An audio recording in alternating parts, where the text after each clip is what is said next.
So it's showtime, and I'm talking about the debilitated Sun Cycle for 2019, Sun in Libra for 2019. I have the chart here. We're going to be looking at the transit of the Sun through Libra. We're going to talk about that, and also look specifically at some of the important shifts and transits and alignments that we'll see as the Sun goes through Libra in the next few weeks. And a lot of stuff happening, of course, in our world now. And we're going to be talking about a little bit of that. But also, I'm going to be sharing a few stories also about some of the Indian myths that describe this time of year, especially the Ramayana, which is the story of Lord Rama, and some of the symbolism of the Ramayana that is talked about astrologically, the astrological symbols, especially from that story, are really profound to give a lot of insight into this time of year, and especially these transits when the Sun goes through Libra. So I see some people showing up. This is being broadcast on several different pages, a couple different Facebook pages, on YouTube, and also even on Periscope. So I'm able to see quite a lot of your comments on different platforms. I know, especially on YouTube and Facebook group, I can see your comments, so I can take some questions at different times. I see G Chin says, "Thank you, Sam." Rapper McKevin says, "Hey, Sam." Tim Barnes giving me the prayer hands. So let's roll here. Excuse me. So you can see that right now, as I record this on October 20th, hard to believe it's October 20th already, the Sun is already about 3 degrees in Libra. Venus and Mercury are pretty far in. It seems like it was just last week that Venus was debilitated and all that was going on. But again, time is really flying. Maybe it's just me. But one of the things that happens when we have the Sun in Libra is often we have what's called the Nicha Bhanga, which means that it's joined its ruler, or there's other things going on.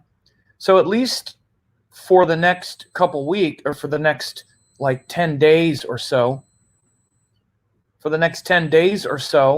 Venus will be joined the Sun, which is a pretty powerful Nicha Bhanga. I'll run this forward. I'll run it forward each day.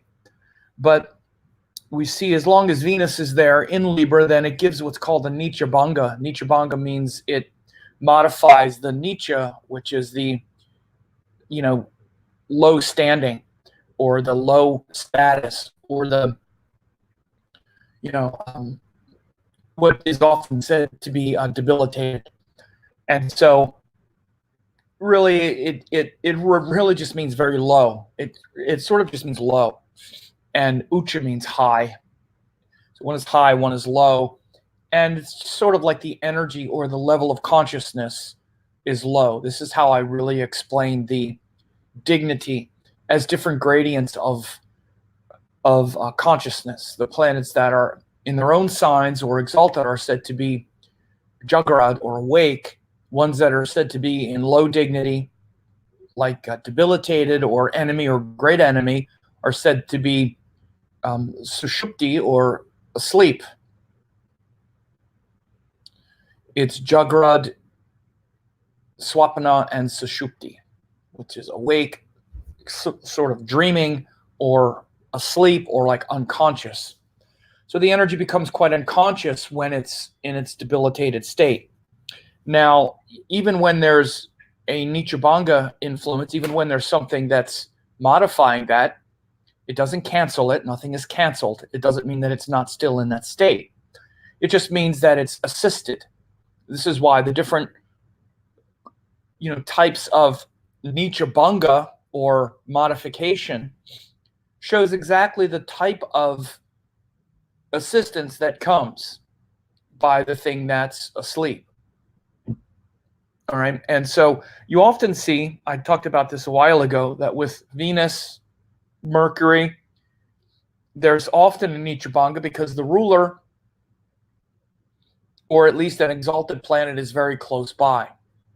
Mercury's debilitated Venus is often there or close and exalted, when Venus is debilitated, Mercury is often by or exchanging. Similar is the case with the sun, because it's debilitated in Venus's sign, and Venus is often joined. That's a very strong modification. So this is the quality that leads to this notion that instead of feeling like a servant, we feel more of service, rather than feeling even sort of, humbled and brought down and sort of debased. We feel, again, willing to be of service and ready to align our energy with something that's higher than just our own individuality. Now, the reason that the sun is actually even in the debilitated sign in Libra, the qualities of Libra that debilitate the sun have to do with something very simple, and that is that the sun is that inner light, literally, that we need to follow. To thine own self be true, and I mean self with the capital S. And the sun is that energy in us that we need to follow. This is why the sun, the exaltation sign, is Aries, which is the individual. Me, my power is strong in Aries. And so when the sun, let's say, is in Aries, or the archetype of that energy means that light within, we follow with enthusiasm and passion and courage in Aries. In Libra, we doubt, we question. It's almost like there's a tendency to say, the way I explain it, it's this tendency to feel like, oh, it's okay if I'm powerful. It's okay with you if I'm strong and powerful, isn't it? Like we have to check with everyone to make sure that our evolution and that our inner light that wants to shine and illuminate everything, it's not going to offend you if I'm powerful, is it? My power isn't going to upset you, right? Sound familiar?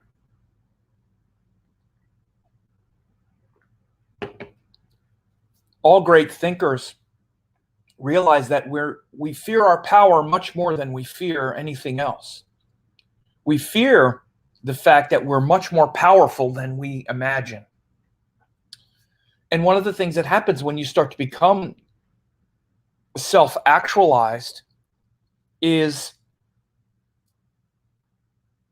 you notice how others react to you. People that are comfortable with your smallness, people who are comfortable seeing you in this curtailed way, people who are comfortable with your lack of confidence or your limitation.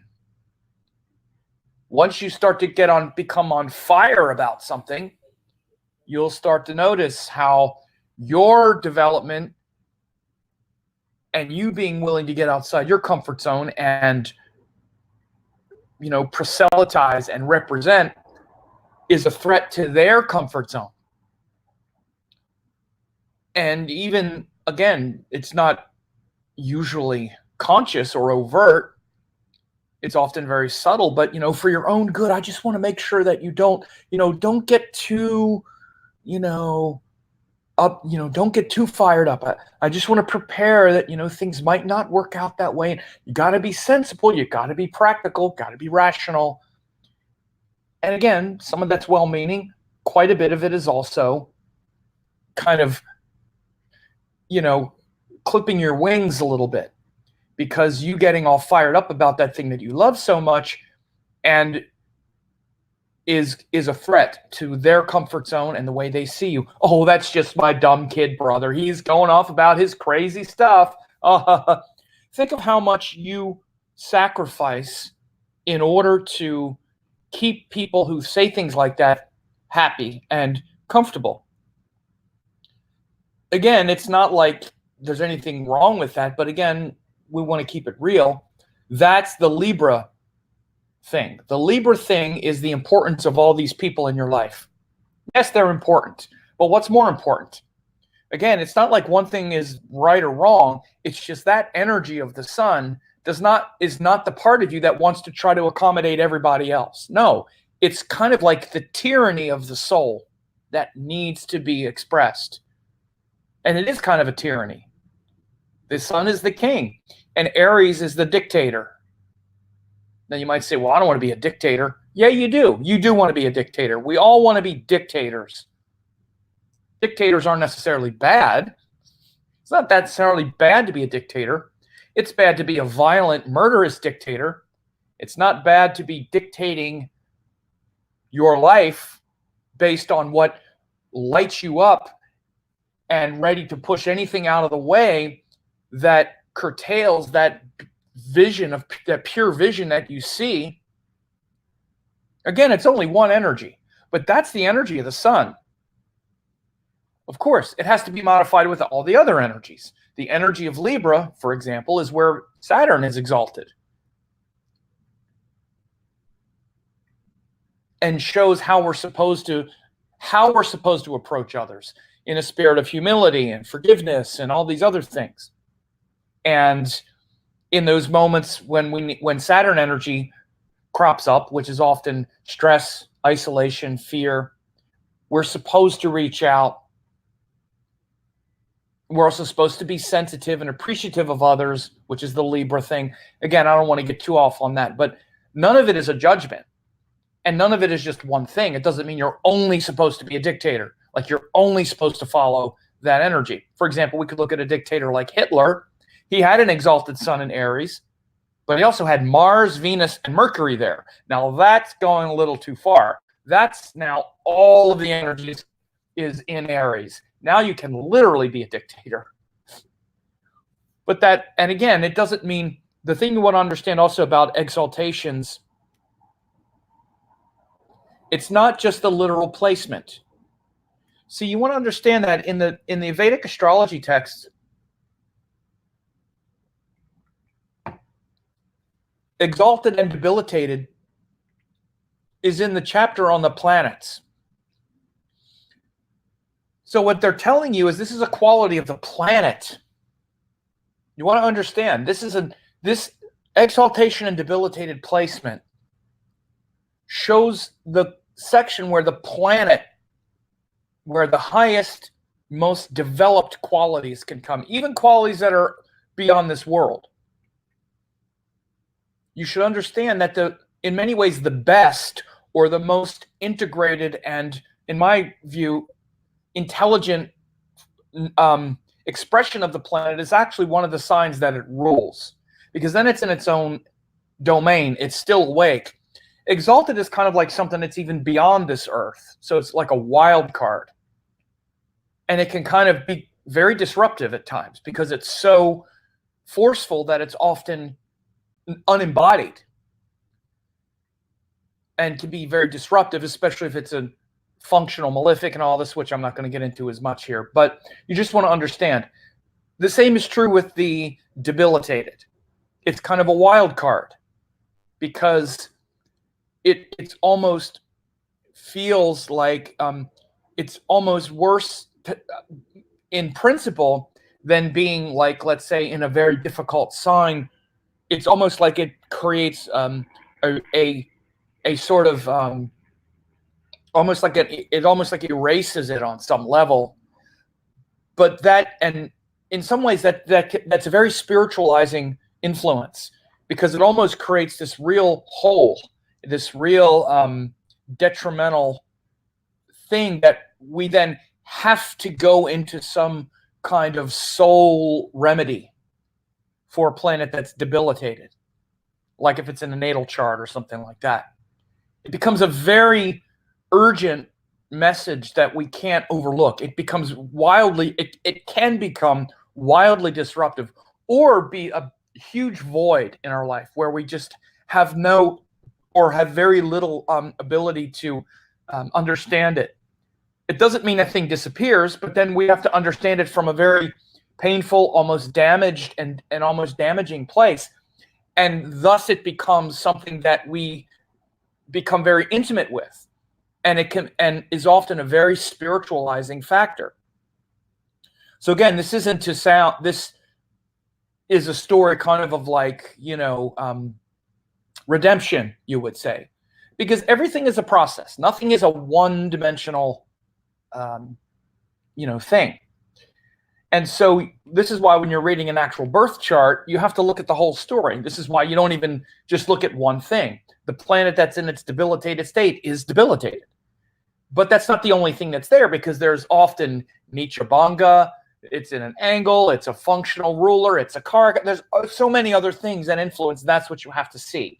And you see how that detriment and that thing that's almost like a real deficit in our consciousness, how we respond to it. A famous example is Einstein, who was, where's he here? Do I have him here? Open.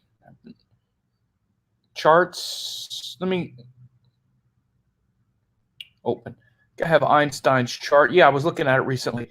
He's a great example of, Einstein's Gemini, right? He's got debilitated Lugna Lord. And he clearly does. Means there's a deficit there with the normal mundane things that Mercury would do, like keep things straight, keep details straight. But yet there's all of this, what's called Nichabanga. There's an exalted Venus there, so it makes incredibly creative. It's joined the 9th house Lord Saturn. It's also joined the Sun, the other self factor. They're in the 10th house. There's so many Raja Yogas formed here. Like there's so much what you would call support there that supports his identity. This is also his ruling planet that helps to support even the function of the intellect, that blasted into this creative realm because it's joined Venus, which is the 5th Lord, which is in many ways the most intelligent planet for anyone, is the 5th Lord. It shows the thing that they love, and that love draws all the wisdom. It's also joined Saturn again, which is another Dharma Lord. So there's so much there that's supporting the debilitation that you have to read the whole picture. So the same would be true with what we're doing now. That's why I'm saying that this Sun Venus here, that when you get a debilitated planet, and again, this is by transit, so this is something that we all could be feeling. The qualities of the planet, like the vitality of the sun, the clarity of the sun, the certainty, the where am I going? Is this really the thing I should be doing? Am I sacrificing my vision to please others in my life? Let's say, for example, like I wind up dealing with this a lot because I teach astrology a lot to people who would really love to make a living at it and really help people with it. If not astrology, then other kinds of healing and teaching modalities that they're inspired. But in their mind, they're just like, well, I could never do it for a living, or it's not like I could really do that. And they're just not following their vision. And I also know a lot of it, when I get down to talking to them, it's because of the way everybody in their life sees them, and by extension, how they see themselves. They're kind of like the wacky one in the family that likes the wacky astrology. And so even when they talk about it, people around them are like, oh, there goes mom again with her wacky astrology, or I don't know, whatever it is. And they're living their life based on what everybody says about them, rather than what fills them up, for example. So these are the trade-offs and the pain and suffering when, let's say, if the sun is in Libra in someone's natal chart, that can be there. Wanting to stay in your comfort zone, mainly as it relates to other people, kind of socially, and losing that vision. Now, when people, again, everything comes down to your natal chart. Like if you have a powerful sun in your natal chart, those things are much less. Everything starts, all the transits and the things that we look at astrologically, start with the natal chart. And those, if you have a powerful sun that's pretty empowered, when it goes through Libra, it's actually really a time to get more humble and really check in with others and things like that. If the sun is already kind of weak in your natal chart, like it's already debilitated or it's in a sign or other things that are showing a deficit, like it doesn't feel so empowered in Saturn's signs. When it's eclipsed, there's always some kind of, fluctuation with it, especially when you're younger. Those deficits start to come out when the planets hit a low dignity by transit. So we could be experiencing that. You see the sun here is at 23 degrees. I'm sorry, it's at 3 degrees. So the sun really, it clicks by at 1 degree a day. So it'll be in Libra for about another 27 days after the 20th. So that's around, 15th of November.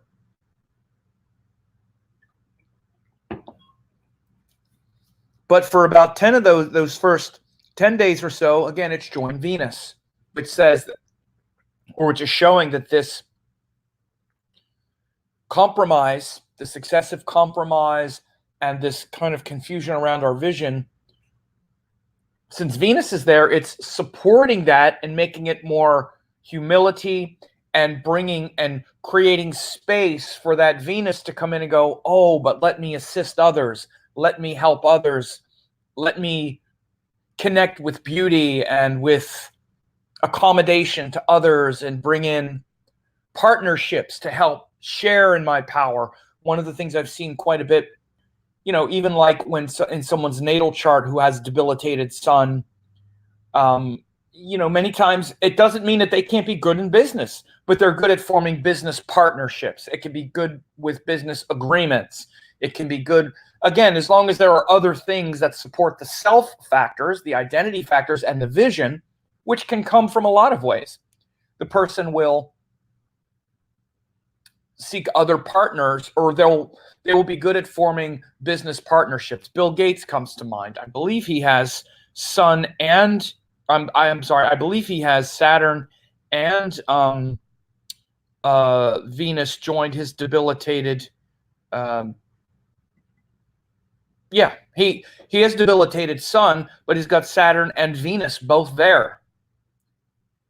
So you'd say, well, he's great at business, but he's probably underneath it all. He's been very humbled. There's an exalted planet and the ruler are both there. So the sun is debilitated. You can look at him and see his kind of geeky. He's definitely not Mr. Excitement as far as, the sun can be very charismatic and all, but he's also, kind of a bit of a dictator, which is the kind of shadow side of what happens when planets are in deficit, right? A lot of that comes from his Mars, Mercury in the fourth. I'm not going to get into a full chart analysis, but I just use it as an example because it came to mind. I have a lot of charts in my head that I remember. But it doesn't necessarily mean that you don't have a vision. He certainly had a vision from a very young age. It doesn't mean that the sun is still not debilitated, though, right? Like even look at his wife. He's got a very strong partner. He's very good at setting up, business agreements, business partnerships, partnering with all these other,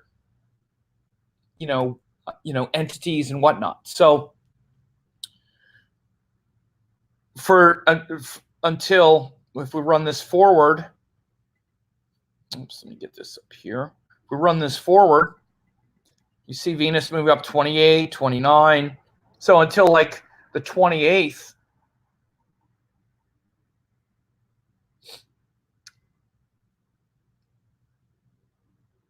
the sun gets that Nichabanga, right?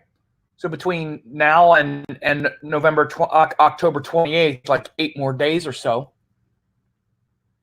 it's a really good time to set up these kind of business agreements or, notice that where you don't feel so where you don't feel maybe as humiliated or feel as pushed down or as lost in your way, because that sense of self being pushed down is the catalyst for reaching out and wanting to form consensus with others. Again, notice this tendency in birth charts, natal charts that you've seen.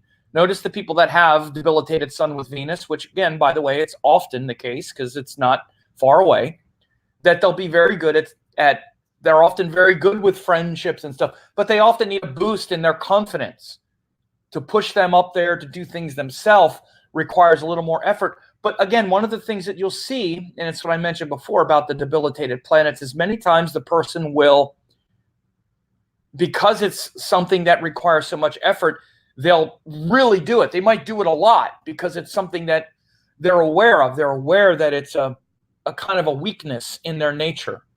So they'll purposefully and intentionally sort of get into a bit of a battle at times, if not a battle with other people, but a battle with themselves to make sure that they're asserting. And but again, the Sun is where we assert ourselves because of some big purpose and vision that we have. And that's the motivation of the Sun always. This is why I said at the beginning, the Sun is that vision and purpose that you have that is bigger than just, popularity or fame. What really allows a person to overcome the deficit of, let's say, a debilitated Sun or any issue with the Sun. It doesn't have to be debilitated.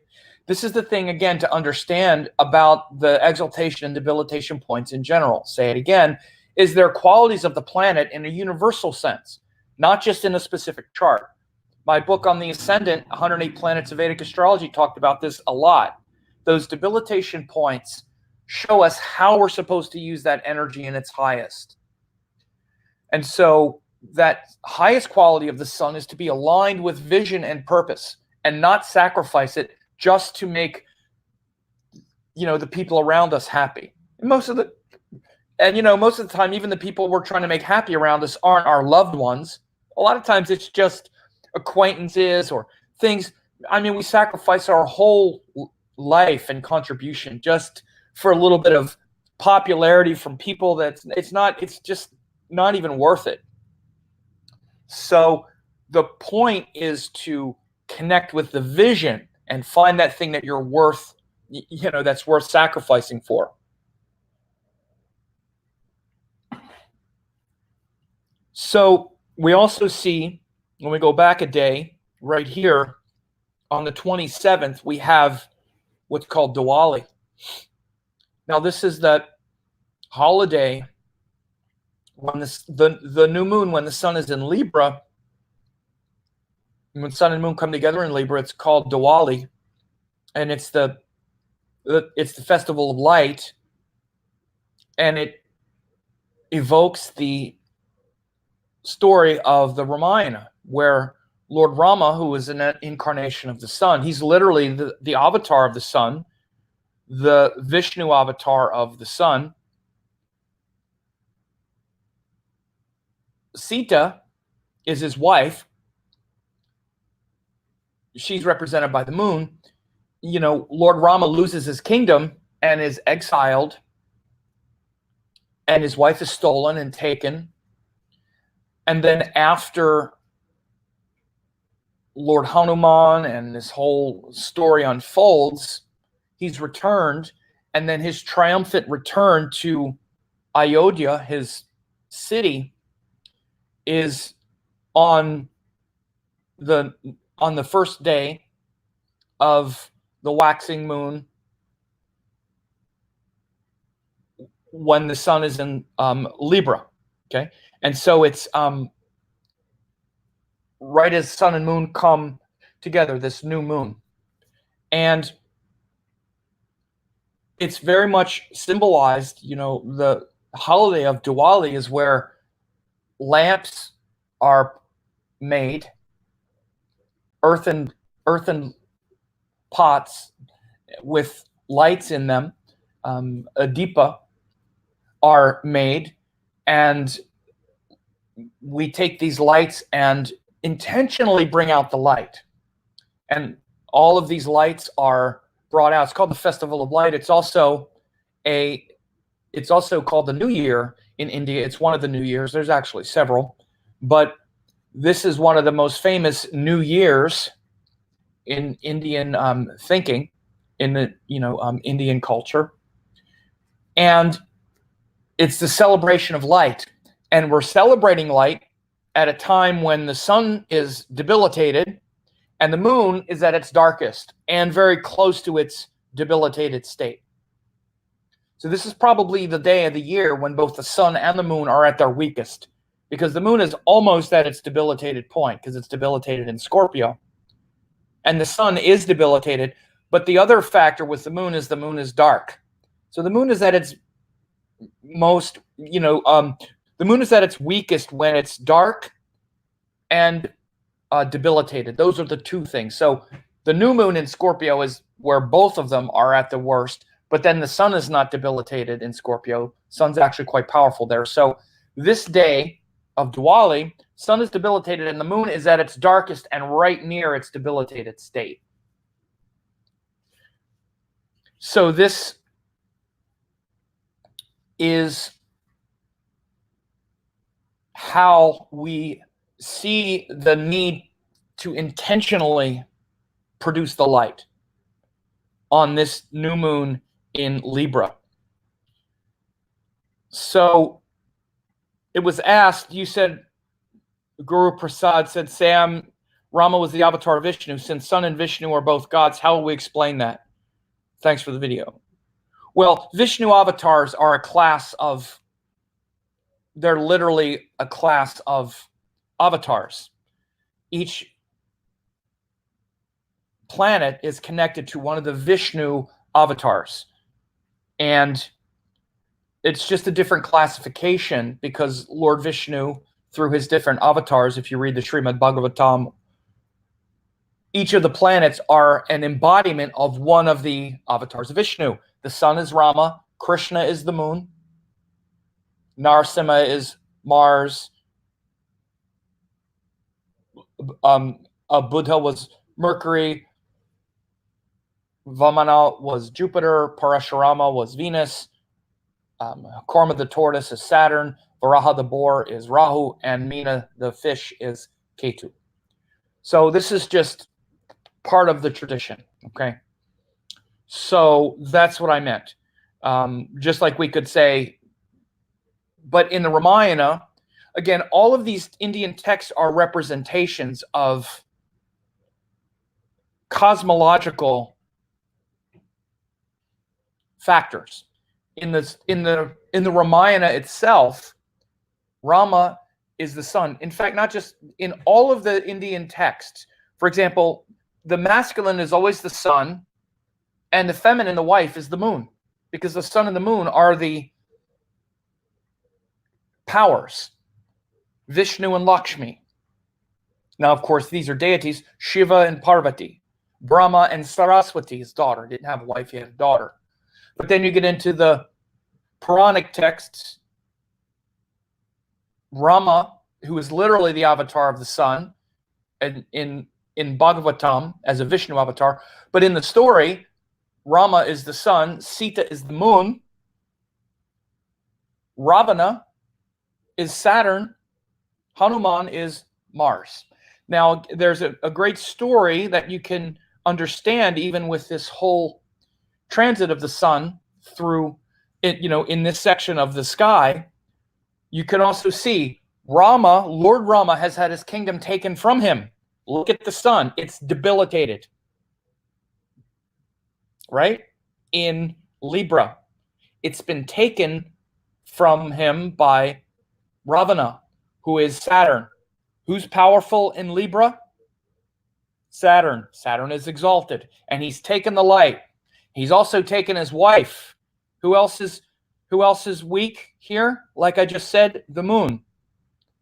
So both the sun and the moon are weak and debilitated in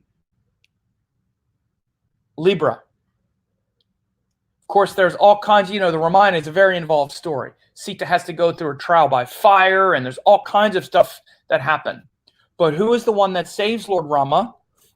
It's Hanuman. Hanuman is an incarnation of Mars. And his father was Vayu, the god of the wind, who is also the ruler of Swati Nakshatra. Usually when we have the Diwali, it's in Swati Nakshatra, just like we have now. It's usually Swati, which is the nakshatra ruled by Vayu, the god of the wind, whose son was Hanuman. Hanuman, who came to save Lord Rama and Sita, take them away from Lanka, away from Ravana, who is an incarnation of Saturn. And so this story is very much the story of Diwali, and this section of the sky is ripe and rich with all of this cosmological potential. There are other players in the Ramayana. I would think that Lakshman is Jupiter, and there's other other parts to the story which is quite involved, but just in a very simple cosmological, astrological way, we can see and learn a lot about the different cosmological energies that are taking place. It's not just around this. This is one of the most well-known stories in Indian lore, and especially with how much gets shifted around this story, with it being like, one of the New Year's, the fact that this section of the sky is where Saturn is exalted, the sun is debilitated. Of course, opposite that, in Aries is where the sun is exalted, Saturn is debilitated. But this section of the sky is very pivotal and transformational, because Saturn is exalted in this section of the sky. Saturn's exaltation is right as we get right up all these degrees of Swati is where Saturn is exalted, and the sun is deeply debilitated. And this is where Saturn, or Ravana, took the king and humbled him, humbled the king, pulled him off the throne, and also the queen. And by the way, this is the nature of Saturn. This is what Saturn does. It's to separate us from our worldly kingdom. Because even though Lord Rama and Sita were separated from their worldly kingdom, they never stopped being established in the divine, whether they had his kingdom or not.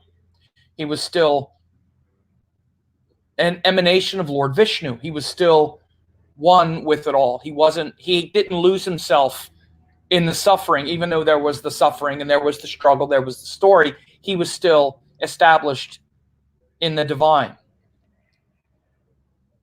And the story itself, of course, is just a Leela. It's one of the Leelas of the Srimad Bhagavatam. It actually started earlier when sage Narada put a curse on Vishnu for tricking him. And it's a whole amazing story about this. Lord Vishnu played a trick on Narada and gave him a monkey face, because Narada became attached to the world, and he gave him a monkey face. And then when Narada found out what happened and he was humiliated, he put a curse on Vishnu. Then he forgave the curse, but once the curse was given, it had to come to fruition. So then what happened is Narada's curse compelled Lord Rama to come back as a king with his wife and have the kingdom stolen, have the wife stolen, and be saved by monkeys, saved by the monkey Hanuman. So this is why this section of the sky, and for Diwali, and anyone who has, for example, debilitated sun, something like Hanuman Chalisa is a great mantra. And in fact, around Diwali, Hanuman Chalisa. Hanuman is the great power of devotion. This is why I said it before. He's the devoted servant of Lord Rama. And this section of the sky, all of this is about transforming that unempowered energy and what can be humiliated into service. Being humbled, not humiliated. So we'll see that Diwali will be coming on should be the 27th. I don't have it in front of me, but it should be the 27th. Sometimes it's celebrated the next sunrise, so it might be, and again, when Indian times and stuff, so it should be celebrated that sunrise. If I go forward hours, let me see where we're at. Oops. Yeah. Oh, look at that, 10:17 exactly at 10:38 p.m. Oh no, that's 8:38 p.m. Yeah, so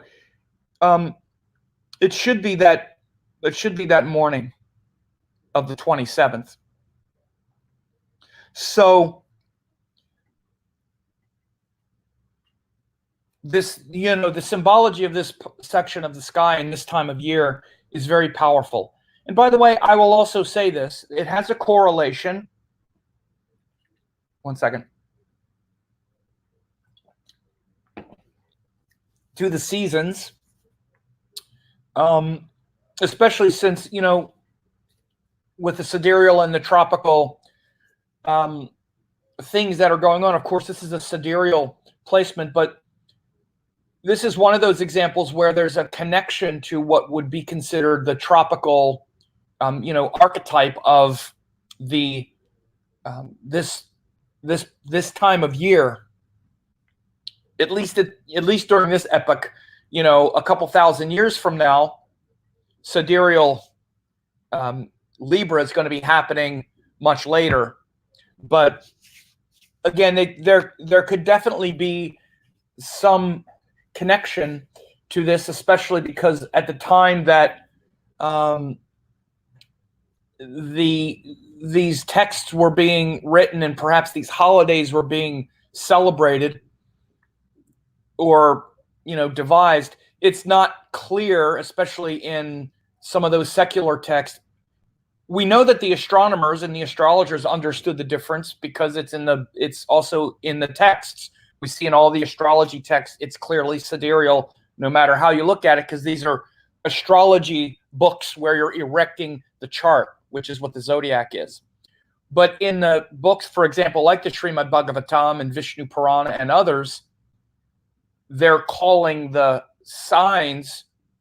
they're calling the seasons by zodiac sign names. Now, they're not defining the zodiac because it's not an astrology book. So to say that is to go way too far. But it obviously became a kind of shorthand to call the vernal equinox Aries. They were calling the vernal equinox Aries. They were calling the winter solstice Capricorn. It's not a debatable point. They were clearly doing it. We have to look and see, why were they doing it? Were they doing it to, as some say, define the zodiac? No, it's not an astrology book. We already know that's not what they were doing it. We have the astrology books. That's where the zodiac is defined with nakshatras and all of that stuff. But clearly they were aware of this alignment, and it could very well be, in fact, it would be almost naive to say that this wasn't coincident with these times now, because we live on Earth, and again, this is what the calendar is all about, and of course the solstices and equinoxes relate to our life on Earth. But again, there's a difference between those timing factors and the zodiac, because the zodiac is not about our life. It's not measuring life on Earth. It's not measuring the timing on Earth. It's measuring the location of objects in the sky. That's obviously a different thing. Measuring the sun, measuring where the sun is and where we are in our orbit around the sun is one thing. That's what the solstices and equinoxes are. But they started calling those things zodiac signs, which zodiac signs are in the sky. And just like we're seeing here now, calling, let's say, the autumnal equinox Libra is different, because Libra, or as it's called, Tula, is not a season. It's a portion of the sky. And again, we know this because it's in every astrology book. So without getting too into that, I'm just showing very clearly that there's likely a connection between these things. But we still see very clearly once, and I always notice it. I just have to say, I noticed much more sidereally. Like a few days ago, the sun went into sidereal Libra, and it's like all of a sudden, it's like, what am I doing? It's like, okay, wanting to connect and compromise and those kinds of things. So I'll go here and look for a couple. Let me look, see if there's some questions that would be interesting. We have here.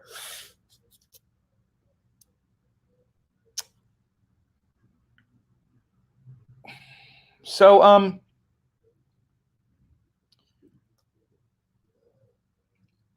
right. So, I'll just keep going. I appreciate everyone's comments. And Guru Prasad said, very interesting. Thanks for explaining. You're welcome.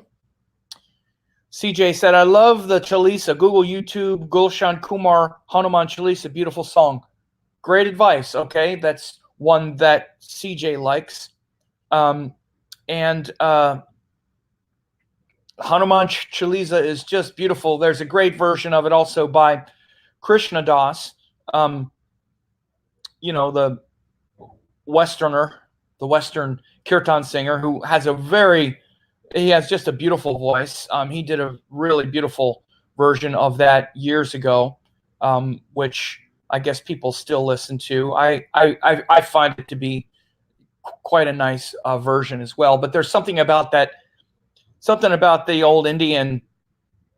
And, I'll be honest with you, most of the time when I want to listen to some Indian bhajans, I either like to listen to my guru Amma, because she has a world-class bhajan band, plus her voice, she's an enlightened Sadguru, so her voice is so pure and so beautiful. Or other, I kind of call it the squeaky Indian voice, Indian lady voice, that high pitched with the I just love it. There's something just beautiful about that. Like, for instance, in the hearing like the Lalita Sahasranama sung, or other, I like to listen to Thousand Names sung. When I'm listening to bhajans, like devotional songs, I really like listening to my Guru Amma. When I'm listening to mantras, or like Hanuman Chalisa, or the Lalita Sahasranama, or those, I really like hearing usually the squeaky Indian lady. I think there's only one. No, I'm joking. It's not, it sounds like I'm being,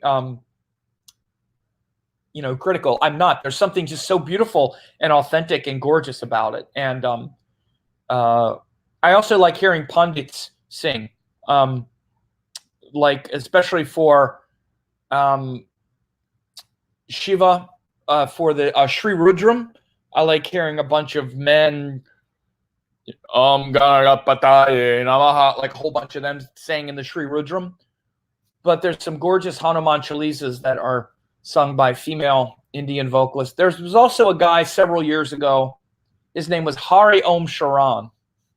He had beautiful bhajans. Long time ago. Anyway, I'm getting off a little bit. Maybe that's the debilitated sun, getting off track. Indulging a little bit in my Venus Libra enjoying, right? Okay, so let's get back on it. So so you see, like after the 27th, then Venus, Mercury, Jupiter join. Now this is very important. Anybody know what Venus, Mercury, Jupiter join when they come together? Somebody can put it in the comments, and I'll look and see who's smart here.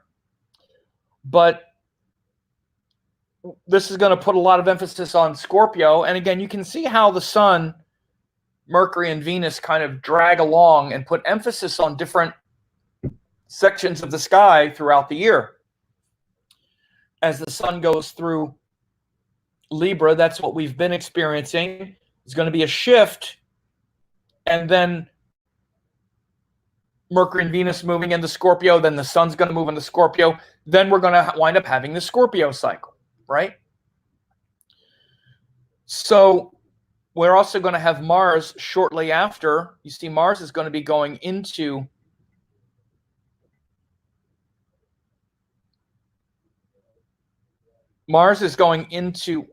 oh yeah, Mars. This is in November, by early November. This is November 10th. Mars is going to join the Sun November 10th, and that could really restore some of that discipline. We might feel kind of undisciplined from the 27th or 28th until November the 10th, I guess it was. We might feel kind of undisciplined and sort of a little scattered in our focus a little bit at that time. And so, we got some smart people. Rapper McEwen, Saraswati Yoga, Darla Starfire, Saraswati Yoga, Saraswati Yoga, Saraswati Yoga. Guys are so smart. Yes, that is what it is. And as you can see, Mercury then turns retrograde. I'll do videos on that stuff that comes later, but I'm mainly looking at the Sun, and then Mars joining it. But yes, around this time when Venus goes in, especially around the 27th, we have this Saraswati Yoga that's going to be showing up there in Scorpio. So especially these, and it's only going to be for a couple of weeks, or I'm sorry, for a few days, about a week. Let's see how long it is. So it's 27. Now you see Jupiter is Gandanta here, but 27 until November 4th. So that's about a week, a little more than a week. We'll have that very creative Saraswati Yoga in Scorpio. So these water signs, especially Scorpio, very creative time for Scorpio, for Cancer, Pisces, or anyone who has this, Scorpio as one of the angles. So even Aquarius, it'll be very powerful Saraswati Yoga by transit in your 10th house, right? Taurus, it'll be Saraswati Yoga in your 7th house, your relationships, right? Leo, Saraswati Yoga in your 4th house. And Scorpio, of course, Saraswati Yoga in your 1st house, which is, your very identity and whatnot, feeling quite supported. For a change, right, Scorpio? You're always so misunderstood. For a change, you're being understood. Kidding. But for all of us, really, wherever Scorpio falls in our chart, when Jupiter, Mercury, Venus come together, it's very creative, because Jupiter is about the bigger picture, higher wisdom. Venus is about aesthetic and things being beautiful. And Mercury is about skill and intelligence, breaking down the details, reorienting them, and remanaging them in a way that is, that brings about improvement and joy and happiness. So that'll be a very fertile time for the Saraswati Yoga. So any of those ascendants, any of those fixed signs where it's in an angle, or especially the water signs in general, it'll be quite beneficial. And then, as I said, now we have Mercury's going to turn retrograde. Excuse me. Mercury's going to turn retrograde and all that. I'm talking so much about that. He goes back into Libra. And then Mars comes in for the last week or so that the Sun is in Libra. Mars will be there. And so that could really return quite a bit of discipline with both of those fiery planets there. Mars has a lot to do with that discipline. Whereas, again, you want to understand there's a difference between the Sun and Mars, because the Sun is vision. One of the things I notice is, and it's just, again, it's not to be critical, because it can be hard to explain, but Mars and the sun, they're both fiery. They're both kind of, well, that's discipline, that's this, that's that. Again, in many ways, they're very different. The sun is the vision, like the king. Like, where is the kingdom going? The sun gives the vision, like, okay, here's what we're doing. Here's the vision of your life. And it's the king that's ordering all the other things. Again, that's very different. That's the fire that gives vision and sight. Mars is like the general. After the king gives the vision, the Mars is like, okay, now I'm going to do it. Every day, you got to be disciplined. You got to find the right thing to do, and then you got to do it. You got to implement it. You got to put the king's marching orders into practice. So if the king doesn't know what he's doing, then the general might not know what he's doing. And there might be discipline, but for what purpose? Right? If the king is weak, if the leader is weak, like if the president is weak or something and doesn't know what he's doing with the army, then the army is going to be weak. They're going to be ineffective, or they're going to be fighting the wrong battles and all that other stuff, right? So this is how Mars and the sun work together. These two different qualities of fire. Jupiter is also fire. He's the fire of inspiration and purpose and direction that like advises the king where to go, like the ministers, right? The counselors. So that there's righteousness, a righteous use of power. But when with Mars coming back into Libra here on like what's the date? This was like the last 10 days on like the 10th, yeah.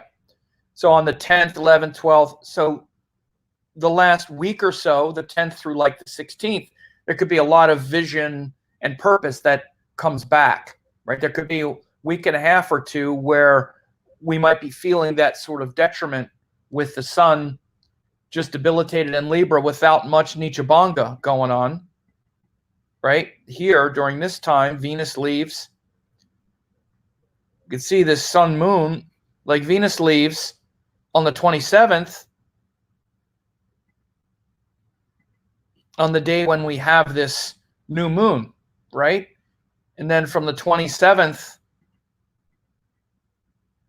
then, 28, 29, 30, 31, 32, right?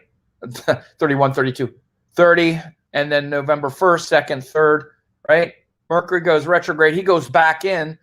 Again, having another planet there is of assistance, especially because Mercury is in very good dignity here. Because it's already in the sign of a friend, and then Venus is next door, so it's great friend. So Mercury coming back offers more intelligence, communication, but he's retrograde and all, but then Mars comes in. So there's that period of time from the 27th to the 6th where, again, we could just be feeling pretty like sort of losing our vision a little bit. So pay attention to that and notice how that how that affects you. Let me look here and see some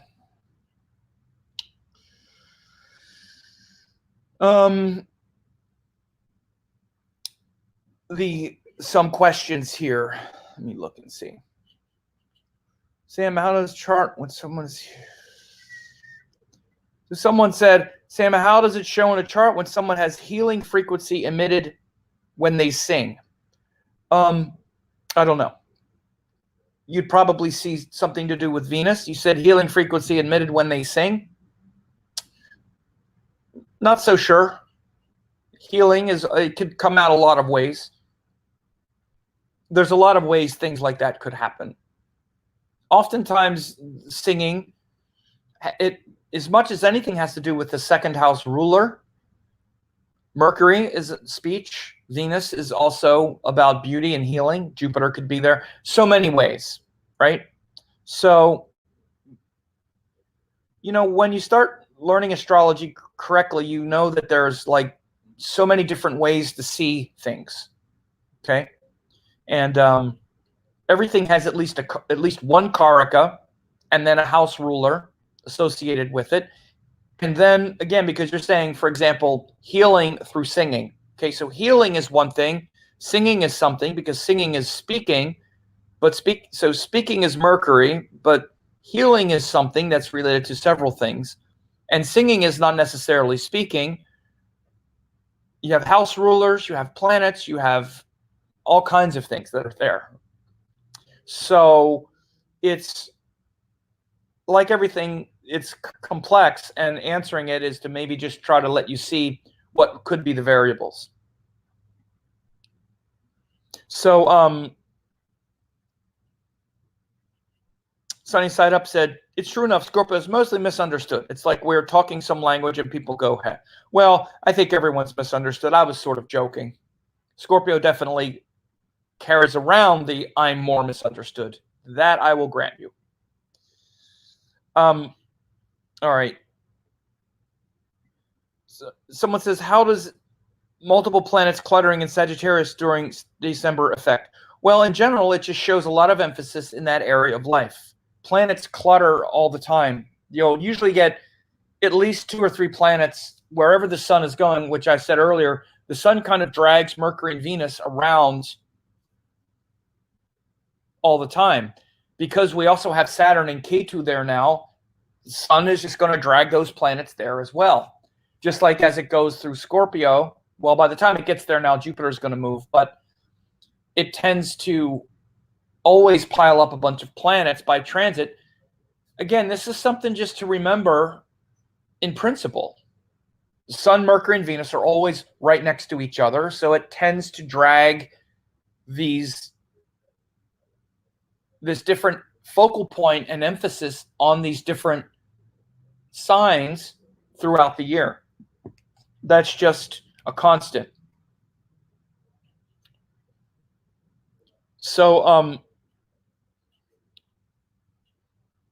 all right. So I think I'll leave it at that. And I hope this was helpful for you to learn. Talked about the sun, its nature in Libra, its nature in general, its relationship with the sun through Libra to the story of the Ramayana and the different players, sun, moon, Saturn, Mars, the mythologies. I think these things are very helpful. And, I hope this was helpful for you to hear, and have a good night.